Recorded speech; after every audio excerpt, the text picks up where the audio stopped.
الرحمن الرحيم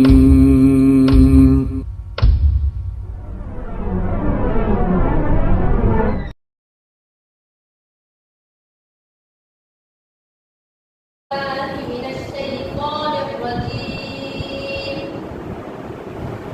بسم الله الرحمن الرحيم يا أيها الذين آمنوا اتقوا الله ولتنظر نفس ما قدمت لغد واتقوا الله إن الله خبير بما تعملون ولا تكونوا كالذين نسوا الله فأنساهم أنفسهم أولئك هم الفاسقون لا يستوي أصحاب النار وأصحاب الجنة أصحاب الجنة هم الفائزون لو أنزلنا هذا القرآن على جبل لرأيته خاشعا متصدعا من خشية الله وتلك الأمثال نضربها للناس لعلهم يتفكرون هو الله الذي لا إله إلا هو عالم الغيب والشهادة هو الرحمن الرحيم هو الله الذي لا إله إلا هو الملك القدوس السلام المؤمن المهيمن العزيز الجبار المتكبر سبحان الله عما يشركون هو الله الخالق البارئ المصور له الأسماء الحسنى يسبح له ما في السماوات والأرض وهو العزيز الحكيم. فضیلت الشیخ عبدالرحمن فلاحی حفظہ اللہ جو ہمارے مہمان مقرر ہیں اور ناظرین سے تشریف لائے ہیں، ان سے گزارش کروں گا کہ اپنے خطاب کا آغاز کریں.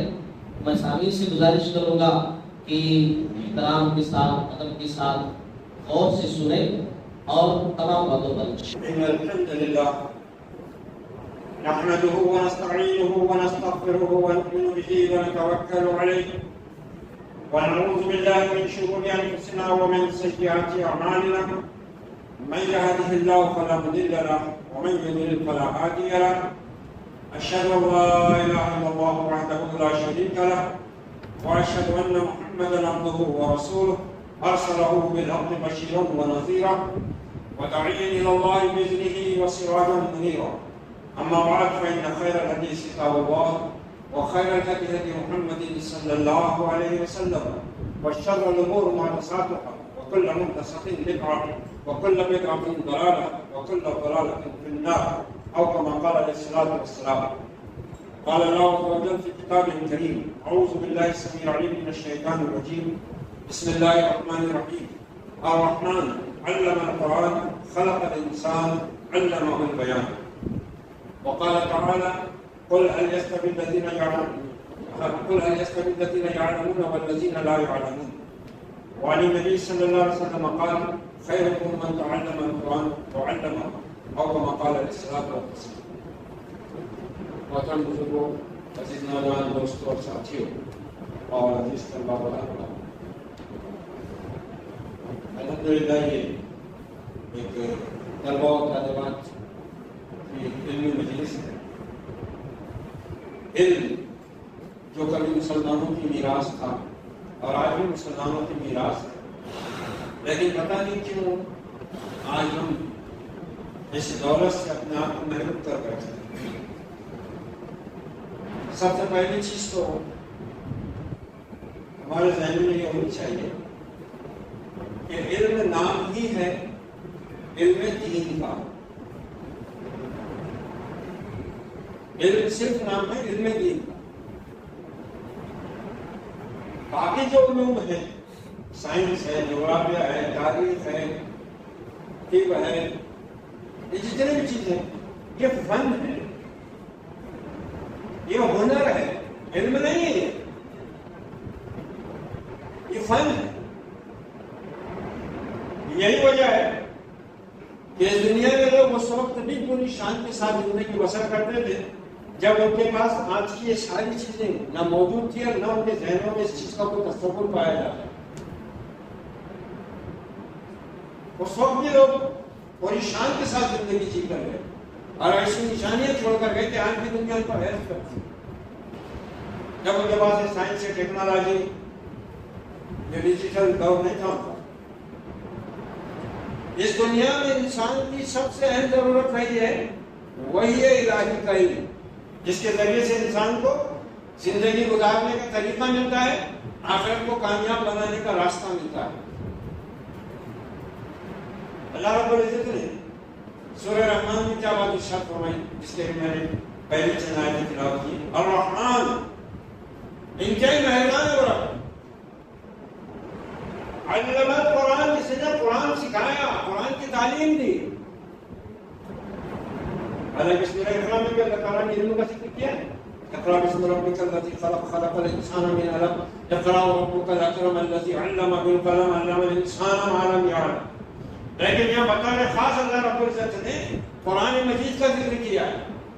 الرحمن علم القرآن، انتہائی مہربان ہے رب جس نے تم کو قرآن کی تعلیم دی ہے، انسان کو پیدا کیا ہے، اس کو بولنا سکھایا.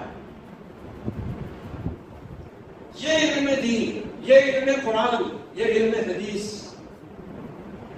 یہ وہ اصل روشنی ہے جو انسان کے عقل، دل اور دماغ کو روشن کرتی ہے، ہدایت کا راستہ بتاتی ہے، رب کی معرفت عطا کرتی ہے، جہنم سے محفوظ رہنے کا طریقہ سکھاتی ہے، جنت کے حصول کی کامیابی کے لیے راستہ روشن کرتی ہے، واضح کرتی ہے.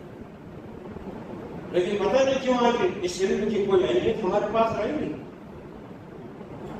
نبی اکرم صلی اللہ علیہ وسلم ارشاد فرماتے ہیں خیرکم من تعلم القرآن وعلمہ، تم میں سب سے بہترین وہ لوگ ہیں، سب سے بہترین، تم میں سب سے بہترین کون لوگ ہیں جو قرآن سیکھتے اور سکھاتے ہیں. مگر اس علم دین کا تو ہمارے پاس نہیں. بس اتنا مقام باقی رہ گیا ہے جتنا کہ سادے کھانے کے ساتھ میں اچار اور چٹنی کا ہوتا ہے. ہمارا بچہ مسجد میں آ کر مسجد میں رکھے ہوئے پاروں سے، وہ پارے بھی مسجد میں رکھے ہوئے ہونا، یہ 30,000 کا موبائل ہر 3 مہینے میں بدل سکتے ہیں، اور دینی کتاب کے لیے ان کے پاس سے پیسہ نہیں نکلتا. وہ یہیں پر ہونا جو لوگ مدرسہ چلا رہے ہیں، ان کی ذمہ داری ہے پارے وغیرہ رکھنا بچوں کا. وہ یہیں آ کر پارا کھولے گا، قاعدہ کھولے گا، ناظرہ ہوا، بات ختم ہوگی. کتنی دیر؟ آدھا گھنٹہ، بہت ہوا 1 گھنٹہ. اس کے بعد اس اصل علم، اس سب سے اہم علم، اس سب سے افضل علم کو آدھا گھنٹہ 1 گھنٹہ، فیس کتنی؟ 25 روپے 50 روپے. اور بھی آ گئی، شکریہ، نہیں آئی کوئی بات نہیں.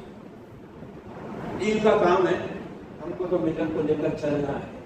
لیکن اس کے بعد 25,000 روپے سال کا ٹیوشن ایک انگریزی کا، اس کو 1 گھنٹہ. پھر ٹیوشن 25,000 سال کا وہ میتھمیٹکس کا، اس کو 1 گھنٹہ. بچوں کی پوری زندگی کا رسم جوڑ لیا ہے ظالموں نے تعلیم کے نام پر. اور تعلیم کون سی؟ جو صرف 2 وقت کی روزی روٹی دلا سکتی ہے یا کوئی نوکری دلا کر غلامانہ طرز زندگی دکھا سکتی ہے، بتا سکتی ہے، باقی کچھ نہیں. عصر حاضر ملک الموت ہے تیرا، جس نے قبض کی روح تیری دے کے تجھے فکر معاش. علم کا سب سے بدترین اثر جو دنیا میں تاریخ میں پہلے کبھی لوگوں نے نہیں کیا کہ علم کو کمانے کا ذریعہ بنایا جائے. علم کو ہمیشہ انسانوں نے، مسلمانوں نے، انبیاء نے، انبیاء کے پیروکاروں نے، پیروکاروں کے سچے متبعین نے ہمیشہ اس علم کے ذریعے اپنی اور دوسروں کی آخرت کو سنوارنے، عاقبت کو کامیاب بنانے، دنیا نے اپنی زندگی کو رب کی مرضی کے مطابق اس کی اطاعت میں ڈھالنے، اس کے نبی کے بتائے طریقے پر اپنی اور دوسروں کی زندگی کو ڈھالنے کے لیے استعمال کیا۔ آج یہ علم کیا ہے؟ 1834 میں لارڈ میکالے نے جو کہا تھا وہ حقیقت کا روپ بن کر سامنے آیا ہے۔ 1834 میں یہ لارڈ میکالے کون ہے؟ یہ انگریزی نظام تعلیم کا موجد کہلاتا ہے۔ اس نے 1834 میں کہا تھا کہ ہم جو نظام تعلیم اس ملک میں رائج کر رہے ہیں، اس سے یہ ہوگا ایک ایسا طبقہ، ایک ایسا معاشرہ، ایک ایسا گروپ پیدا ہوگا جو خون اور رنگ کے اعتبار سے تو ہندوستانی ہوگا لیکن خیال اور تمدن کے اعتبار سے انگریز ہوگا۔ یہ اتنی بڑی حقیقت اس نے بیان کی پیش گوئی کے طور پر۔ اسی کو علامہ نے فرمایا تھا جواب شکوہ میں، وضع میں تم ہو نصارہ وہ تمدن میں حنون، یہ مسلمان ہیں جنہیں دیکھ کے شرما ہے یہود۔ آج علم سمجھا گیا ہے انگریزی کو، انگریزی بولنا، انگریزی لکھنا، انگریزی پڑھنا، یہ آج علم کی تہذیب کی، آدمی کے ٹیلنٹڈ ہونے کی، ذہین ہونے کی، مہذب ہونے کی دلیل ہے کہ وہ انگریزی جانتا ہو۔ لیکن اس زبان نے، اس کلچر نے، اس نظام تعلیم نے، اس ملت کے اندر جو نقب لگائی ہے، اور اس ملت میں اب وہ لوگ پیدا ہونا بند ہو گئے جو انسانوں کی جسموں کے ساتھ انسانوں کی روحوں کا علاج کرتے تھے، نفوس کا تزکیہ کرتے تھے، جو انبیاء علیہ السلام کی بعثت کا مقصد قرآن نے بتایا۔ آج اس کی کوئی قدر و قیمت باقی نہیں رہی۔ علم سمجھا ہی گیا ہے صرف انگریزی تعلیم کو۔ انگریزی میڈیم کی اسکولیں دیکھو اور اس میں مسلمان پیش ہیں، کوئی بستی ایسی نہیں ہے جہاں انگلش میڈیم اسکول نہ کھولے گئے ہوں اور مسلمان ہزاروں روپے دے، یہاں تک کہ برتن مانگ کر جو بیوہ عورت گزارا کرتی ہے وہ اپنا پیٹ کاٹ کر لوگوں سے چندہ مانگ کر اپنے بچے کو انگلش میڈیم میں تعلیم دلا دی۔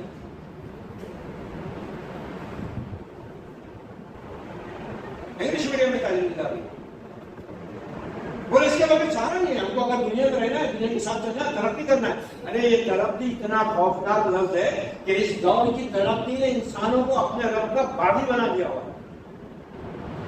ترقی اس بدترین فساد اور بگاڑ کا نام ہے جس کو دور کرنے کی ذمہ داری امت مسلمہ کو بخشی گئی، جس کو زمین پر سے مٹانے کی ذمہ داری امت کو بخشی گئی ہے۔ اس کے لیے یہ علم اس کو عطا کیا گیا ہے، یہ علم اس کو اسی لیے عطا کیا گیا کہ وہ خود بھی اپنی زندگی کی اصلاح کرے اور اللہ کی زمین کو فتنہ و فساد سے پاک رکھے۔ اور علم کی کوئی اہمیت، کوئی قیمت باقی نہیں۔ میٹرک پاس ہوا، بہت سے دینی جماعتیں بھی وہ کام لے کر اٹھی ہوئی، میٹرک پاس ہونے کے بعد میں کلاس ہوتا ہے اور بچوں کو باقاعدہ ہمت افزائی کے طور پر، کیریئر گائیڈنس کے نام پر ان کو انعامات دیے جاتے ہیں، اتنا پرسنٹیج آیا اپنا۔ اصل میں بس ایک دوڑ ہے، ایک ریس۔ علم اس کا نام تھوڑی ہے کہ ہمارے بچے نے فرسٹ گریڈ حاصل کر لیا، اس کا پرسنٹیج 98 ہو گیا۔ یہ انگریزوں کی دی ہوئی دین ہے، علم کا یہ نہ معیار ہے، نہ یہ علم کی کوئی کسوٹی ہے۔ ہم کو دوڑ میں لگا دیا گیا ہے کہ دوڑو، اپنے بچوں کو انگلش میڈیم میں ڈالو اور ان کے ٹیوشنز لگاؤ تاکہ وہ زیادہ سے زیادہ رینج لا سکے، آپ کے بڑے سے بڑے عہدے پر پہنچ سکیں۔ مقابلے میں لگا دیا گیا۔ علم کا ہے، صحابہ اکرام نے دنیا کے اوپر جو پرچم بلند کیا اسلام کا، کون سا علم لے کر گئے تھے؟ وہ کون سا علم لے کر گئے تھے؟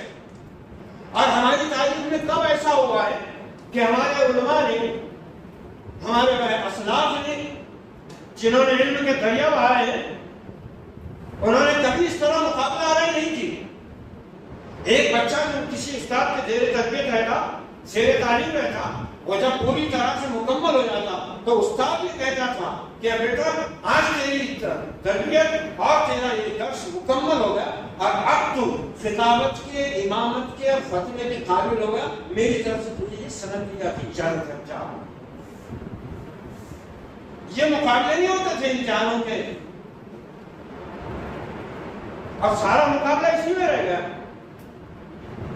نبی اکرم صلی اللہ علیہ وسلم ہدایت دیتے ہیں اپنی امت کو کہ بچہ جب بولنا سیکھے اسے توحید کے کلمات سکھاؤ، اسے توحید کے کلمات سکھاؤ۔ ہم ایسے معاشرے میں رہ رہے ہیں، ایسے نظام تعلیم میں پھنسے ہوئے ہیں جہاں پر مقصد ہی یہ ہے کہ خصوصاً مسلمانوں کی نسل اس اصل علم سے محروم ہے، اس علم کی روشنی سے محروم ہے، اس علم کی لذت سے محروم ہے جو انسان کو انسان بناتا ہے، دنیا میں امن قائم کرنے کا سبب بنتا ہے، انسان کی آخرت کو سنوارتا ہے، رب کی رضامندی کا سبب بنتا ہے، جو انسان کو حقوق ادا کرنے کی تعلیم دیتا ہے، تربیت دیتا ہے۔ مگر آج ڈگری سب کچھ ہو، پرسنٹیج سب کچھ بن گیا ہو۔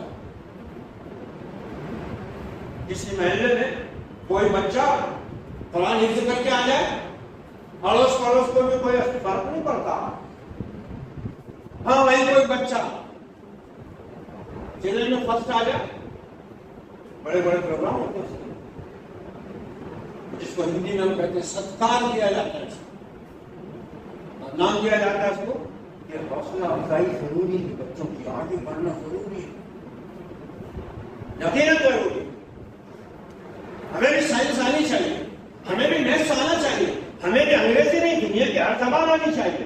تلنگانہ کی صوبائی زبان تیلگو ہے، اس میں بھی ان کو مہارت ہونی چاہیے۔ اسلام کسی زبان کا، اسلام کسی کلچر کا کوئی مخصوص دشمن نہیں ہے، وہ صرف ان چیزوں کا دشمن ہے جو مسلمان کو اس کے مقصد سے، رب کی عبادت سے، نبی کے طریقے سے ہٹانے اور غافل کرنے کا کام انجام دیتی ہے۔ آج یہ جو سارا نظام ہے، پہلے کیا کم تھا کہ اب اس دجال اعظم نے ساری کمی پوری کر دی، اس دجال نے ساری کمی پوری کر دی۔ اب کئی گھر ایسے مل جائیں گے مسلمانوں کے، وہاں اگر آپ پوچھیں گے کہ کوئی ترجمے والا قرآن مجید ہو ذرا بتانا، تو نہیں ہمارے ترجمہ کوئی پڑھتا نہیں، یہ موبائل کی سزا پر ہوگا تو گوگل پہ لے تو گوگل ہماری نسل سے پوچھو، حسین ابن حسین رضی اللہ عنہ کون تھے؟ سید الشہداء کن کا لقب ہے؟ فاتح خیبر کون ہے؟ وہ ٹام اینڈ جیری کو تو پہچانتا ہے، چھوٹے بھیم کو بھی پہچانتا ہے، مگر اللہ کے شعروں سے اسے کوئی آشنا نہیں۔ ماں نے کام تراش سے بچنے کے لیے بچہ ستا رہا ہے، کام نہیں کرنے دیتا، شوہر صاحب نے ملا دیا ہوا ہے، اپا نے بھی دلا دیا ہوا ہے، دو موبائل، بلکہ نیا دیسی لانچ ہوا، ان کو خبر ہے گیس کا بٹن بعد میں چالو ہوتا ہے، ان کو پہلے یہ اطلاع مل جاتی ہے کہ وہ جو فون کی ایڈورٹائز آ رہی تھی وہ لانچ ہو گیا، آ گیا مارکیٹ میں، تو فوراً دکان سے فون پہنچ جاتا ہے، جی سنو وہ آ گیا ہوا تو فون ذرا لے کے آ جاؤ۔ بیٹی کا موبائل الگ ہے، بیٹے کا الگ ہے، شوہر کا الگ ہے، بیوی کا الگ ہے، چھوٹے بچوں کا الگ ہے۔ دودھ پیتا بچہ بھی مسلمانوں کا آج اتنا عادی ہے کہ وہ جب تک موبائل نہیں دیکھتا دودھ بھی نہیں پیتا، بلکہ ماں باپ بول رہے تھے موبائل دیتے، کھانا کھا رہا کیا؟ کھانا کھاتا تو موبائل دیتے ہیں، یہ تو نہیں دیتے۔ کہاں جا رہا ہے ہمارا معاشرہ؟ کہاں جا رہا ہے؟ ایک انگریزی زبان پڑھانے والے ٹیچر کو یہ مہینے کے 500 روپے دینے کو تیار ہے، صرف ایک چیز پڑھانا ہے، اور عربی مدرسہ مسجد میں چلے یا کسی اور حال میں چلے کرائے کے، وہاں پر قرآن پڑھانے والے کو، حدیث پڑھانے والے کو، دعائیں سکھانے والے کو، نماز سکھانے والے کو یا تو فیس دیتے ہی نہیں، کیونکہ جو انتظامیہ کی وہ لڑکی فیس لیں گے تو بچوں کو بھیجیں گے نہیں، اسے بھارو سنا کرتے ہیں، یہاں فیس لو نا بچوں کو نکال دیتے، وہ خالہ آتے ہیں اپنا برتن مان جائے تو ان کو آتا ہے، ان کو لگا دیں گے، بیچارے 25 روپے دے دیے تو خوش ہو جاتے، چائے پلا دیے تو خوش ہو جاتے، پارا پڑھنے کا بچہ 25 پارا پڑھنے ختم ہو گئی بات، دعا کرنے آ گئے، نماز ہوگا ختم ہو گئی بات، دین کو کیا کرنا ہے؟ وہ تو میٹرک ہے، میٹرک کے بعد میں پھر یہ بی اے ہوگا، ایم اے ہوگا، بی ایس سی ہوگا، پی ایچ ڈی ہوگا، سب کچھ کرے گا، کچھ بننے کا جب آیا اس کو ٹیلنٹ آئے گا، ذہن مسلمان ہو رہی دل مسلمان ہو ہی نہیں رہا، کیونکہ وہ ماحول، وہ علم، وہ روشنی دی نہیں جا رہی ہے۔ قرآن مجید میں اللہ تعالیٰ کہہ رہا ہے قل هل يستوي الذين يعلمون والذين لا يعلمون، کہو نبی صلی اللہ علیہ وسلم ان سے کہ کیا جاننے والا نہ جاننے والا دونوں برابر ہوتے ہیں؟ جاننے والا نہ جاننے والا برابر ہونے کا مطلب کیا بتاتے ہیں؟ جاننے سے مراد ہر علم، ہر علم۔ یاد رکھو کہ دنیا میں کوئی بھی چیز چاہے بغیر علم کے مل جائے، کتنے ہی انجینئرنگ ورک شاپ کھلے ہوئے ہیں اور ان کے مالک جو ہے نا وہ کروڑوں کما رہے ہیں، مگر ان کو انگریزی کا ایک لفظ نہیں آتا، اور ہنر آتا ہے وہ انجینئرنگ کا ہنر پورا جاتا ہے، انگریزی کچھ نہیں آتی، بلکہ اردو بھی نہیں آتی، دستخط بھی نہیں آتی، بہت سو ہم نے دیکھا ہے، مگر آج وہ لاکھوں میں کروڑوں میں کھیل رہے ہیں، ان کی دکان پہ لکھا ہوا انجینئرنگ شاپ، لفظی معنی نہیں معلوم ان کو، اس لفظ کی اسپلنگ معلوم، یہ ہو سکتا ہے، لیکن کوئی مسلمان اس وقت تک مسلمان نہیں بن سکتا جب تک کہ وہ اللہ کے دین کا علم نہیں حاصل، علم کے بغیر مسلمان ہونا ناممکن ہے، ناممکن ہے۔ اسی لیے تو نبی صلی اللہ علیہ وسلم نے فرمایا کہ تم میں سب سے بہترین وہ لوگ ہیں جو قرآن سیکھتے اور سکھاتے ہیں، لیکن آج ہمارے پاس میں سب سے بہترین لوگ وہ مانے جاتے ہیں جو فزکس، کیمسٹری، بایولوجی پر ٹیوشن لگاتے ہیں اور ٹیوشن کلاسز چلتے ہیں، بڑے بڑے کوچنگ سینٹر کھلے ہوئے، کیا ہوتا ہے اس میں؟ ملت کو فتنے میں ڈال دیا گیا ہے۔ وقت میرا مختصر ہے اور میں تفصیل سے بتاتا کہ کیسے عظیم فتنے میں ہم کو ڈالا گیا۔ وہ لارڈ نکالے کے الفاظ ذہن میں رکھیے جس نے کہا تھا کہ ہم وہ نظام تعلیم رائج کر رہے ہیں جس سے وہ طبقہ پیدا ہوگا جو رنگ اور خون کے اعتبار سے تو بھلے ہندوستانی ہو مگر تمدن اور خیال کے اعتبار سے انگریز ہوگا۔ علم دین کی، اہل دین کی قدردانی بھی باقی نہیں رہی مسلمان، اساتذہ کا تو باقی نہیں رہا طلبہ میں، اور اساتذہ میں اپنے استاد ہونے کا کوئی عظمت کا احساس باقی نہیں رہا۔ ایک عجیب قسم کی بدتمیزی، بدتہذیبی، لادینی علم کے نام پر جہالت کے سوداگر ہو گئے ہیں۔ علم کو ہم نے پس منظر ڈال دیا ہوا ہے۔ اصل روشنی تو یہ اللہ رب العزت اتنا احسان جتا رہا ہے اس چیز پر کہ میں نے قرآن کی تعلیم دی ہے، یہ میری مہربانی ہے تم پر، میرا کرم ہے تم پر، میرا فضل ہے تم پر۔ ہماری تاریخ بتا دی، دنیا کو علم ہم نے سکھایا، علم کا ادب ہم نے دیا۔ حضرت ابراہیم نخعی رحمۃ اللہ علیہ، ابراہیم ابن یزید النخعی رحمۃ اللہ تابعی ہے، حجاج ابن یوسف کے دور میں۔ حجاج ابن یوسف جانتے ہیں آپ لوگ، وہ ظالم حکمراں تھا جس نے کئی صحابہ اور کئی کبار تابعین کو قید کیا۔ حضرت ابراہیم ابن یزید نخعی رحمۃ اللہ علیہ کے لیے بھی اس نے وارنٹ نکالا ہوا ہے کہ جان کہیں پائے جائیں ان کو گرفتار کر کے حاصل کیا۔ اب سپاہی ان کا کام بھی ہوتا ہے حکمرانوں کی خواہشات کی تکمیل کرنا، ان کے حکمران کی حفاظت کرنا، چاہے اس کے لیے ان کو کچھ بھی کرنا ہو، اور رات دن تلاش کرنا۔ ایک محلے میں ایک چھوٹی سی مسجد میں رات کے اندھیرے میں جبکہ نصف شب گزر چکی ہے، چند سپاہی مسجد کے اندر جھانک کر دیکھتے ہیں تو ایک آدمی مصروف عبادت نظر آتا ہے۔ وہ کود کر اتر جاتے ہیں، فوراً پکڑ کر پوچھتے ہیں نام؟ کہا ابراہیم۔ اب آپ کا نام؟ کہا یزید۔ ہاں کہا دیکھو، ارے ہم تو مسلم کو پاکال میں سے بھی ڈھونڈ لیں گے۔ پکڑ کر لے جاتا دیماس کے قید خانے میں ڈالے۔ دیماس کا قید خانہ کیا ہے؟ ایک کنواں ہے ریت میں، صحرا میں،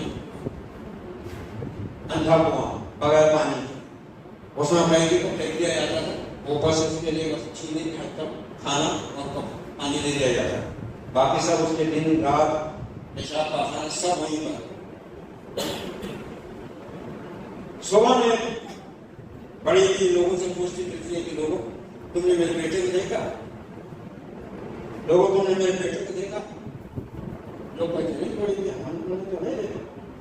پوچھتے پوچھتے جاتے ہیں نیچے کے لوگ کہتے ہیں کہ اماں شاید ان کو حجاج کے سپاہی پکڑ کر لے گئے ہیں، کیونکہ ہم نے ان کو تمہارے محلے کی مسجد کے پاس ہی منڈاتے ہوئے دیکھا تھا. پتا پوچھتے پوچھتے آگے پتا چلتا ہے کہ ہاں ان کے بیٹے ہی وہ سپاہی پکڑ کر لے گئے ہیں اور ان کو حجاج کے اوپر سے دیماس کے قید خانے میں اندھے کنویں میں ڈال دیا ہوا ہے. کئی مہینوں کی دو کے بعد یہ بڑی مجھے وہاں پہنچتی ہے تو دیکھتی ہے کہ بیٹے کے بال بڑے ہوئے ہیں، داڑھی بڑھ گئی ہے، سر کے بال بڑھ گئے ہیں، ناخن بڑے ہوئے ہیں اور جس میں سوکھ گیا ہے. بیٹا ماں پوچھی اپنی بیٹی سے، بیٹا کیوں یہاں کیسے کیوں تجھے گرفتار کیا؟ تو نے بتایا نہیں سپاہی میں؟ کہا سپاہیوں نے مجھ سے میرا نام پوچھا، میرے باپ کا نام پوچھا، انہوں نے کہا کہ ہاں ہم تمہیں تلاش کر رہے تھے، اب مجھے لا دینا، انہوں نے طے کر دیا. کہا بیٹا مگر میں نے تو سنا ہے کہ وہ لوگ ابراہیم ابن یزید النخعی کو تلاش کر رہے تھے. تو جواب دیتا بیٹا اماں میں بھی جانتا ہوں اور اسی لیے میں نے اپنی پہچان نہیں بتائی، کیونکہ ابراہیم ابن یزید النخعی علم و عمل کا چراغ ہے، امت کو ان کی ضرورت ہے. اگر میری جان کی قربانی سے ایک عالم با عمل کی زندگی بچ کے امت کو اس سے فائدہ پہنچتا ہے تو میرے رب اسی کے ذریعے میرے گناہ بخش دے. وہ ماں کیا کلیجہ بہت سارا سنا تو ماں کہتی ہے سن کر بیٹا اگر یہ بات ہے تو اللہ کی اس قربانی کو قبول کر. کیا دین اور اہل دین کا مرتبہ، کیا مقام، کیا ان سے لگاؤ، کیا ان سے محبت. میں نے یاد ہے یوٹیوب پر ایک عالم کی تقریر میں بھی یہ واقعہ بھی سنا تھا کہ ریاض 1960 کے اندر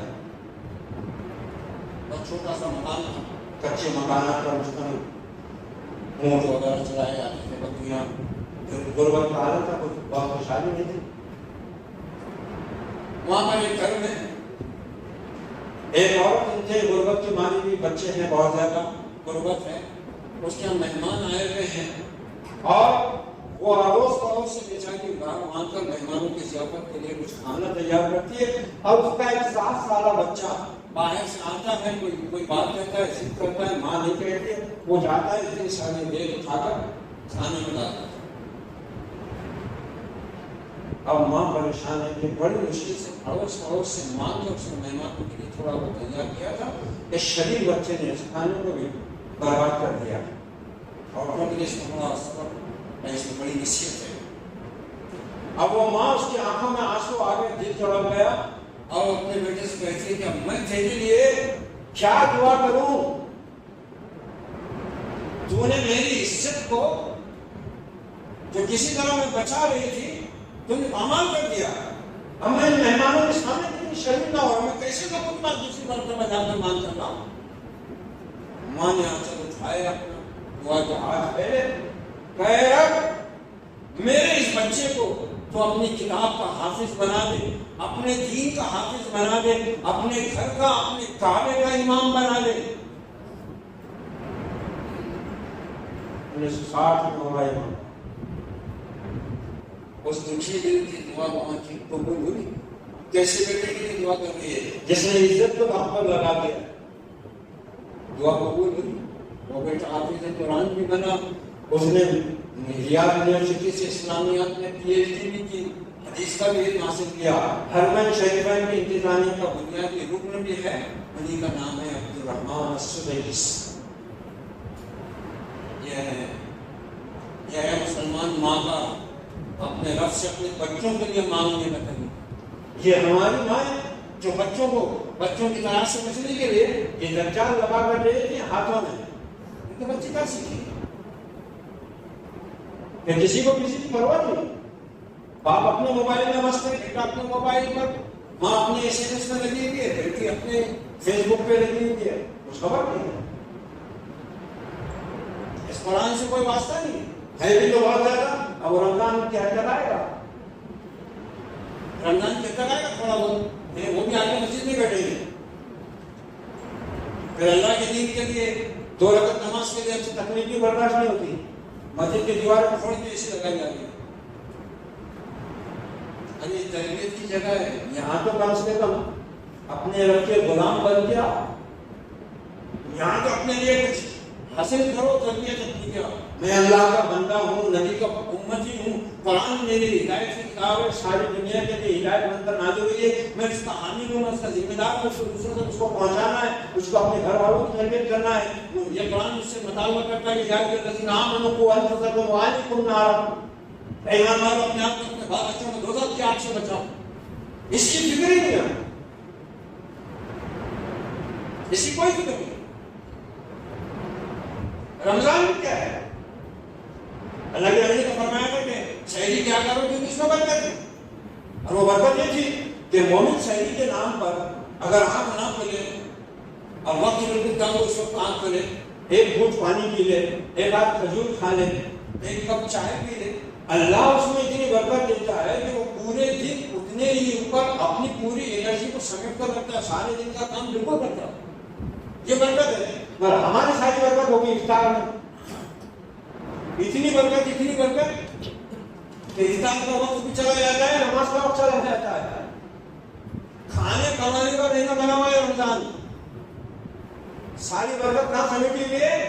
اچھا لذیذ کھانا ہے، افطار کا وقت ہے گناہوں کی آگ بجھانے کا، رب سے دعا مانگنے کا، قبولیت کے دعا کا وقت ہے، وہ افطار پارٹیاں اور سارے عجیب قسم کے معاملے اصل ہم کو فتنوں میں پھنسایا گیا ہے کہ اس کتاب کی طرف، اس علم کی طرف نہ خود متوجہ ہو، نہ اپنی نسل کو متوجہ ہو۔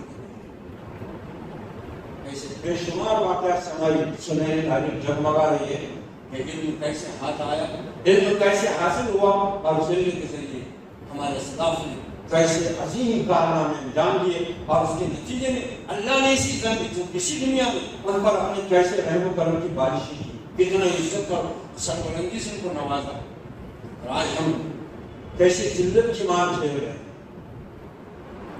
کیسی کسب پرسی کی زندگی ہم جی رہے ہیں، دنیا میں جسے خطے میں ہم کو عدل اور انصاف ملتا نہیں، نہ اسی کا توقع، ہم جو دنیا کو عدل دینے کے لیے آئے، ہم جو دنیا کو انصاف دیتے رہے، ہم جو دنیا کو علم کی روشنی پیدا دیتے رہے، آج دنیا ہمیں کو جاہل بتاتی ہے، اور ہم بھی اپنے آپ کو جاہل سمجھتے ہیں، جب تک کہ ہم اس دنیا کے اس فتنے کی دور میں نہ شامل ہو جائیں، علم کے نام پر ان ہنروں کو حاصل نہ کر لیں، ہم سمجھتے ہیں کہ ہم جاہل ہیں، اور ہمارا بھی اچھی حال ہو چکا ہے۔ اس لیے گزارش ہے کہ علم دین کی اہمیت کو ہم سمجھیں، اپنی نسل کو اس علم کی روشنی سے سیراب کرنے کا راستہ بنائیں، اور اہل علم کی، اہل دین کی قدر اور ان کے ضروریات کا خیال رکھتے ہوئے اپنے رب کو تلاشی کے میدان میں اپنے نبی کو جواب دینے کے لیے ہم اپنے آپ کو تیار کر لیں کہ اللہ تو نے جو احسان عظیم کیا تھا قرآن کی صورت میں اور اس نبی کی شکل میں، اس کی ہم نے اس طرح سے بازداری کی ہے، اس طرح سے ہم نے اس کی قدردانی کی ہے، آپ کو قبول کرنے کا، لیکن ہمارے پاس قدردانی کا کوئی سے معاملہ نہیں۔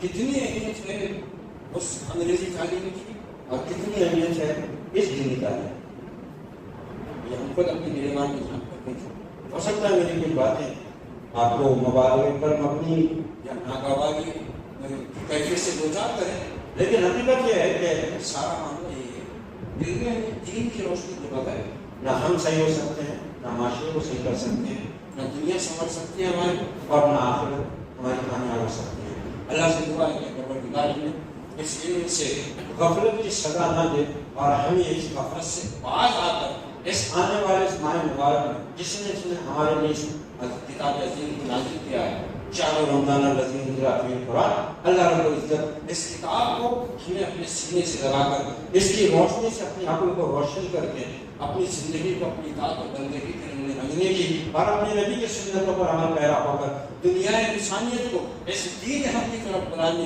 اور لانے کی توفیق، ہمت، جرأت اور سعادت عطا فرمائے۔ اقول قولی ھذا واستغفر اللہ لی ولکم ولسائر المسلمین فاستغفروہ انہ هو التواب الرحیم ورب کریم، وصلی اللہ تعالی علی خیر خلقہ محمد وعلی آلہ واصحابہ اجمعین، والعاقبۃ للمتقین، والسلام علیکم ورحمۃ اللہ۔